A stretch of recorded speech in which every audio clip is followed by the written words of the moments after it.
Mesdames, Messieurs, bonsoir, bienvenue dans le 20h d'ITV, voici les titres. Dans l'actualité, ce soir, les anciens occupants des abords du trajet du BRT sont presque tous de retour, déguerpis lors du démarrage des activités du bus rapide transit. Ces marchands ambulants mènent leurs activités dans l'inquiétude. Ils demandent à être recasés, espèrent plus de tolérance en cette période de préparation de la fête de Tabaski. Dans ce journal également, l'effacement de la dette fiscale de 40 milliards des entreprises de presse, une mesure de l'ex-président annoncée en grande pompe et qui n'a pas été appliquée dans certaines entreprises de presse. Les recouvrements ont démarré. Le président de l'association des éditeurs et professionnels de la presse en ligne demande aux nouvelles autorités d'aider les médias à sortir la tête de l'eau. Et puis ce phénomène qui devient assez fréquent, beaucoup de personnes en souffrent, les troubles du sommeil, le stress, l'addiction aux réseaux sociaux ou simplement au téléphone portable en serait la cause selon des Sénégalais que vous entendrez dans cette édition. Et puis la rubrique découverte de ce mercredi nous mène dans le département de Matam, dans le village de Sarakouro Dialoubé. Plus précisément, l'agriculture et l'élevage y sont les principales activités et l'accès aux soins reste le problème majeur.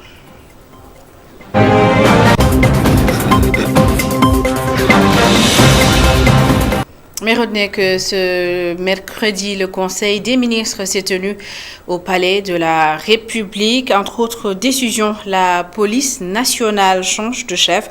Seydou Bokar Yag est relevé de ses fonctions et remplacé par le général Mame Seydou Ndour. De même, Aliou Ciss devient le nouveau directeur général de l'administration pénitentiaire et Khalifa Ababakar Sarr, le nouveau directeur général de la SONAGED. Et puis il était chef d'état-major de l'armée de terre. Le général Souleymane Kandé ne l'est plus. Il est désormais attaché militaire à New Delhi, un poste toujours occupé par un officier supérieur ou en général d'après le colonel Antoine Wardini. Est-ce une sanction pour le désormais ex-chef d'état-major général de l'armée de terre?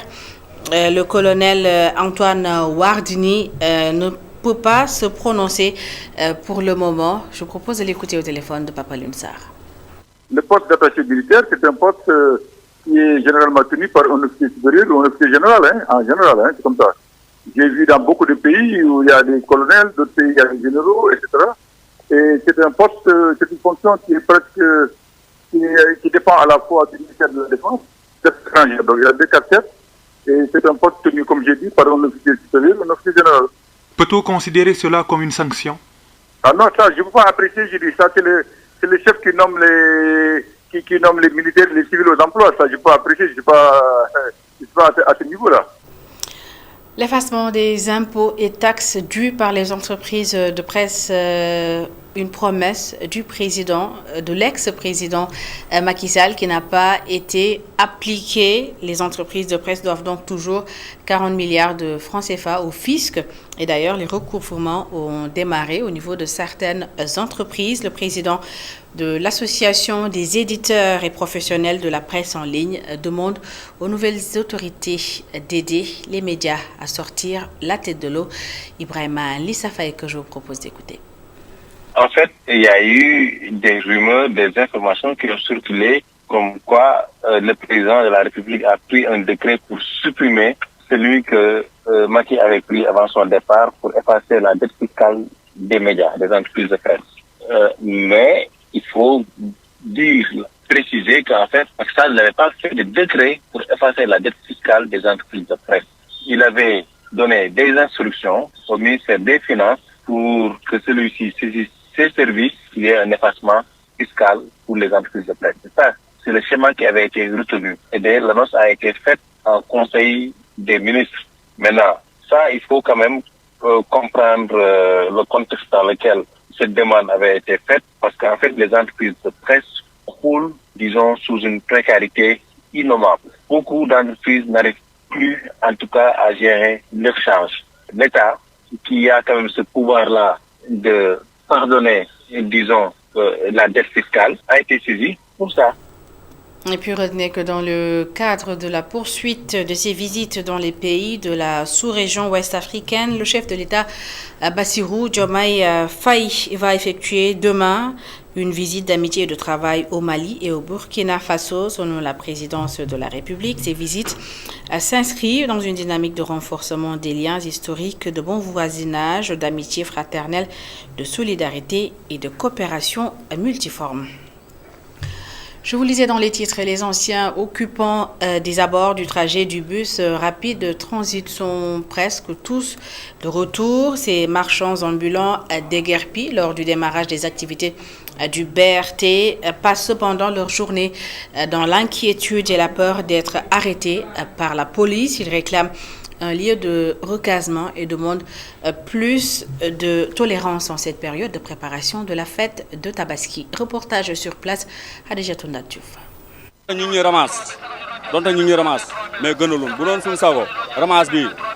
Dans ce marché, les marchands ambulants s'empressent de ramasser leurs bagages à l'annonce de l'arrivée des forces de l'ordre.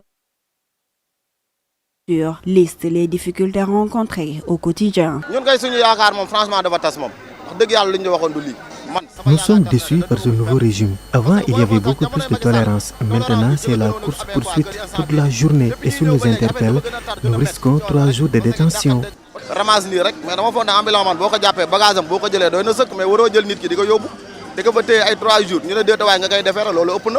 Ce commerçant vend des effets cosmétiques, ses produits exposés au sol. Il passe ses journées à courir et pour échapper à cette routine, il préfère aller dans les marchés hebdomadaires.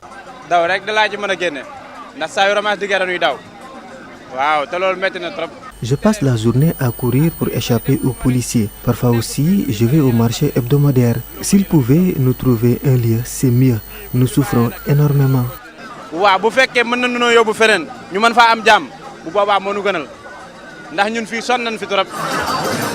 Pourtant, ils croient au changement, mais ils ne sont pas prêts pour changer de lieu de travail. Hassan Ning souhaite pouvoir écouler ses produits d'ici la fête de la Tabaski.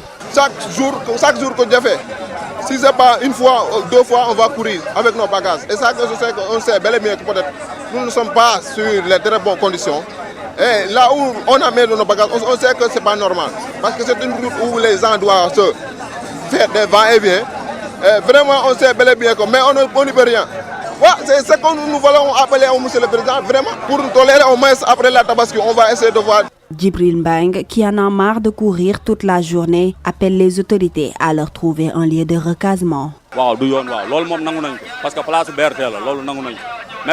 Nous sommes conscients que nous ne devons pas se mettre là, mais ils ne nous ont pas donné un autre site. Comment quitter un lieu sans être recasé?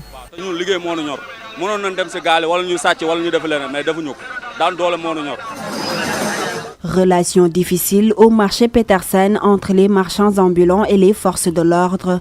Les occupants veulent profiter de la fête de la Tabaski pour écouler leurs marchandises. C'est pourquoi ces marchands déguerpis demandent une période de grâce. Le nouveau délégué général à la promotion des pôles urbains de Diamniadio et du Lac-Rose a effectué sa première sortie. Bara Diouf a visité les infrastructures implantées au niveau de la nouvelle ville de Diamniadio. Il promet un accompagnement aux promoteurs pour l'achèvement des chantiers toujours en cours. Je vous propose de l'écouter.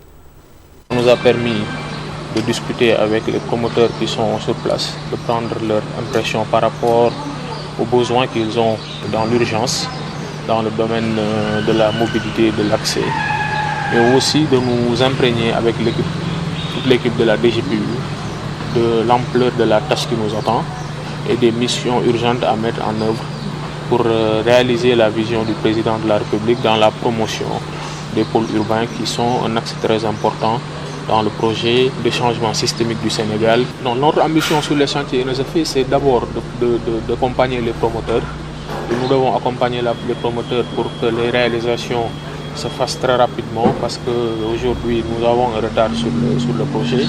Aujourd'hui, 2024-2025, ça devait être la phase de développement de Diamniadio.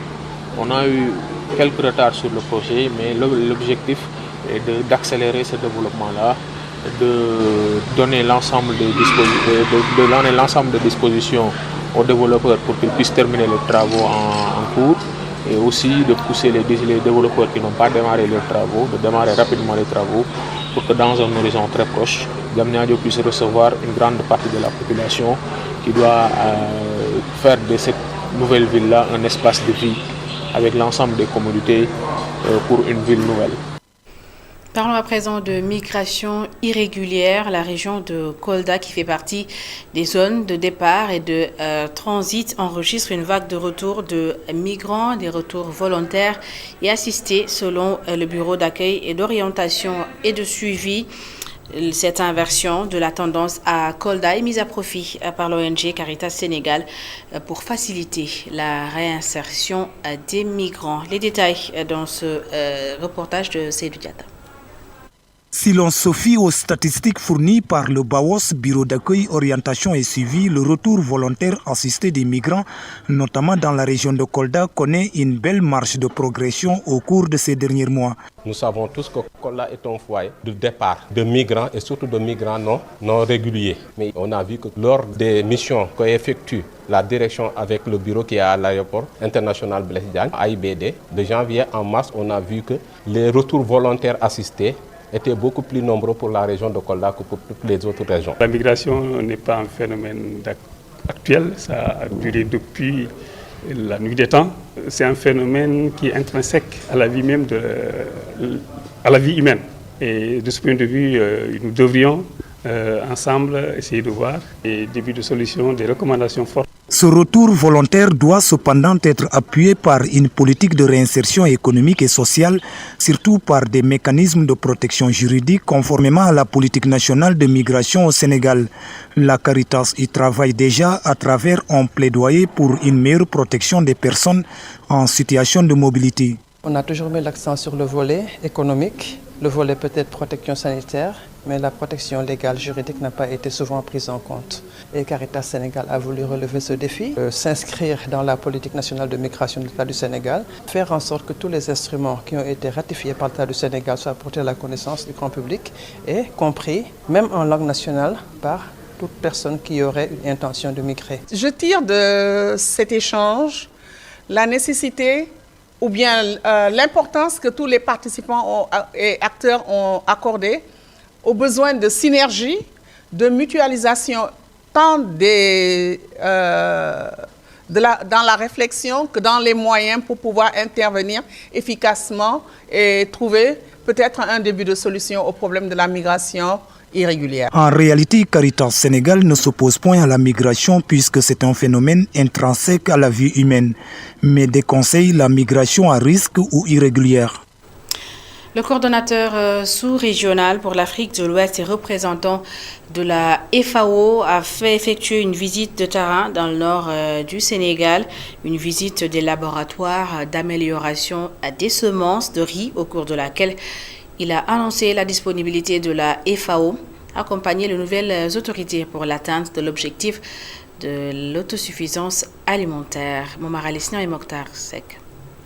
Aider le Sénégal à atteindre une souveraineté alimentaire, telle est l'ambition de la FAO, dont le représentant résident dans la zone Afrique de l'Ouest a séjourné à Saint-Louis pour voir les avancées dans le domaine de la recherche des productions de semences. Nous sommes dans le centre de recherche Africa Rice de Saint-Louis sur les parcelles d'expérimentation et nous sommes venus ici pour voir avec cette institution partenaire qui est une institution de recherche internationale pour voir sur place qu'est-ce que Africa Rice offre au Sénégal et offre également à tous les autres pays de la sous-région en matière de résultats de sciences et de technologie et d'innovation pour le développement de la riziculture. La FAO veut aider le Sénégal à réduire le volume d'importation de riz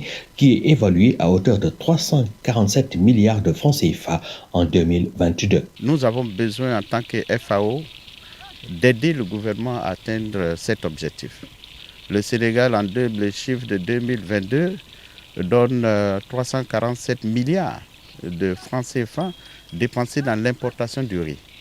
Et je dis que c'est beaucoup d'argent. Et si cet argent est investi sur le plan national dans la production du riz, dans le soutien aux producteurs, dans le développement des infrastructures, etc. Nous pensons que dans un temps très court, le Sénégal peut réduire, sinon même annuler complètement l'importation du riz. Au-delà du riz, la FAO salue les efforts fournis dans la production de blé au Sénégal, mais l'institution internationale invite également l'État à faire la promotion des autres céréales locales. Et c'est devenu un phénomène assez fréquent. Beaucoup d'individus souffrent de troubles du sommeil. Certains évoquent le stress, d'autres l'addiction aux réseaux sociaux ou l'utilisation du téléphone portable. À Grand Dakar, où nos équipes se sont rendues, c'est devenu le quotidien de beaucoup d'entre eux. Khadijatou Nadjouf. Un phénomène devenu assez fréquent chez beaucoup de jeunes. Trouver le sommeil devient difficile.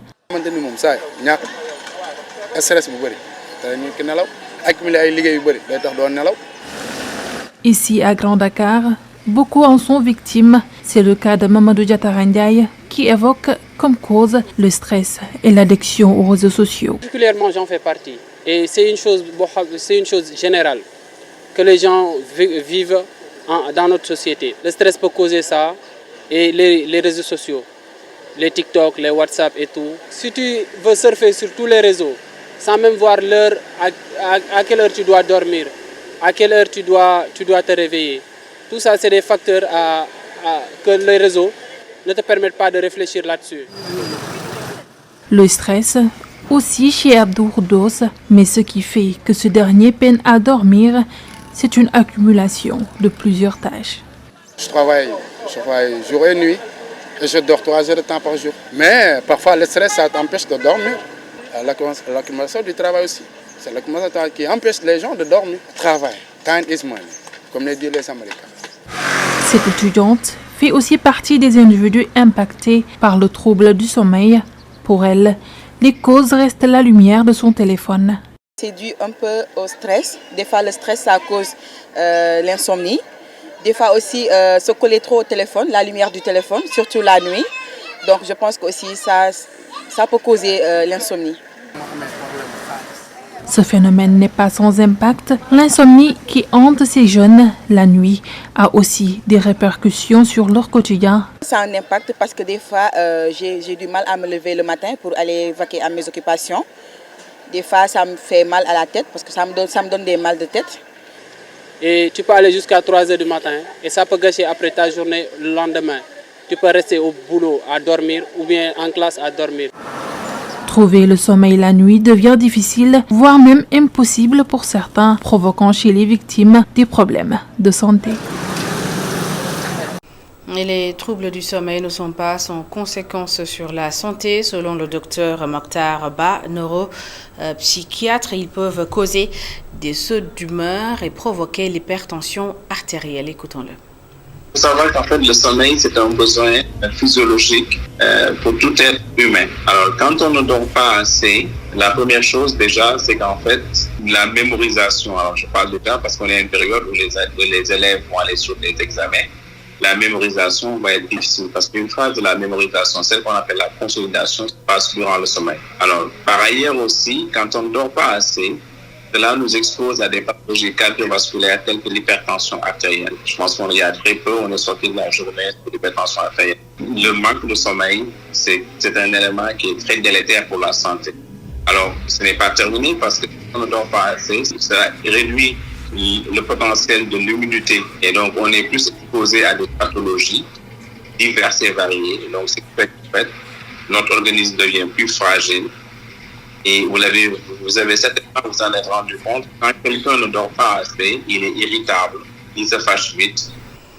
Et à Kaolack, dans le cadre de la révision de la loi agro-silvo-pastorale halieutique, le Collège des jeunes du CNCR, le Conseil national de concertation et de coopération des ruraux prépare les jeunes ruraux sur les différents points qui seront proposés pour une meilleure orientation de cette loi. Et d'après le président du collège, l'implication des jeunes dans tout le processus est d'une importance capitale. Il s'exprimait en marge d'une rencontre qui s'est tenue à Mbadjoupel, c'est dans le département de Kaolack. Et voici Alun Badara Djong. Un point de justification de la révision, si seulement on avait augmenté aujourd'hui, ajouté halieutique, on aurait dit qu'on a révisé et on a réactualisé. Parce que les acteurs de la pêche aussi sont des acteurs à part entière de ce qu'on fait et n'avaient pas été pris en compte par la loi, ne serait-ce que ça. Je rappelle qu'aujourd'hui, nous avons en tout cas écrit ce qu'on appelle la stratégie nationale d'installation et d'insertion des jeunes en agriculture. Nous l'avons proposé. L'étape de validation technique est dépassée. Nous attaquons l'étape de validation institutionnelle. Je dis que la plus grande partie des thématiques, des groupes de travail et même des chapitres doit être conservée et accordée à la jeunesse pour qu'elle ait sa place dans ça. La concertation, nous voulons que ça soit institutionnalisé. On ne peut pas parler d'insertion des jeunes, d'installation des jeunes dans nos métiers sans pour autant nous voir autour des tables de discussion. Pour preuve, il y a des milliards qui sont injectés au nom de la jeunesse pour le monde rural. Et nous nous sommes dit aujourd'hui que cela manque de résultats. Nous demandons en tout cas un assainissement de ce secteur, de dire comme on l'a fait aujourd'hui, les jeunes qui interviennent dans le secteur agro-sylvopastoral se sont rassemblés autour de l'entente. Mais nous voulons aussi que les agences, les directions, les banques soient rassemblées autour d'un guichet unique pour que l'on sache désormais qui est, en tout cas, qui conduit nos destinées.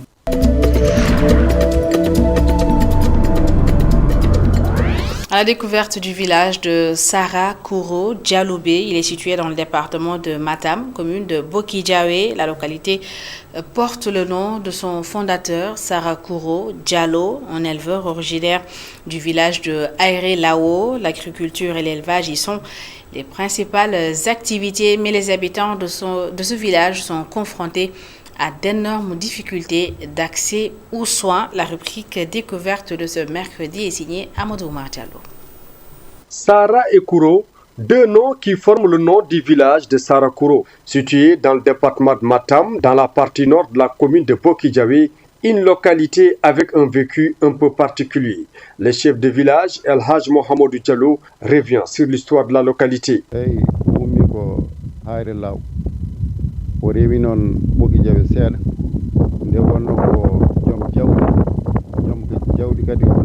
Le fondateur du village s'appelait Sara.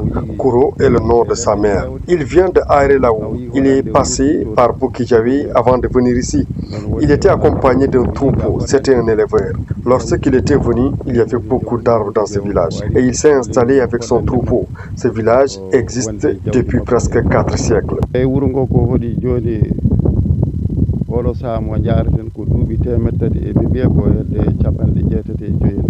Même si l'élevage et l'agriculture font partie des principales activités quotidiennes de la population, ces secteurs phares traversent d'énormes difficultés.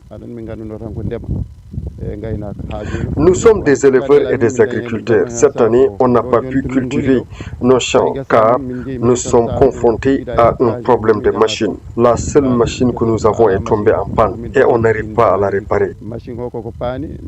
Autre difficulté, l'accès aux soins. Dans cette partie de Djeri, les patients sont évacués en charrette. Une situation que les femmes de Sarakuro déplorent.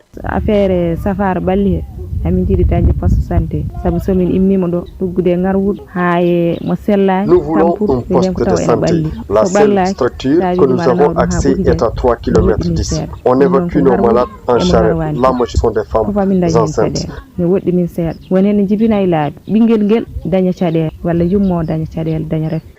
Situé à 3 km de Boki-Diawé, le village de Sarakuro a eu sa première école vers les années 2000. Un seul forage alimente 4 localités telles que Sarakuro, Tchouti, Djoloul et Yalalbé. Électrifiée sous le régime de Macky Sall, cette partie enclavée de la 11e région attend des autorités du nouveau régime la construction d'une structure sanitaire, un dispositif de matériel agricole pour booster l'agriculture.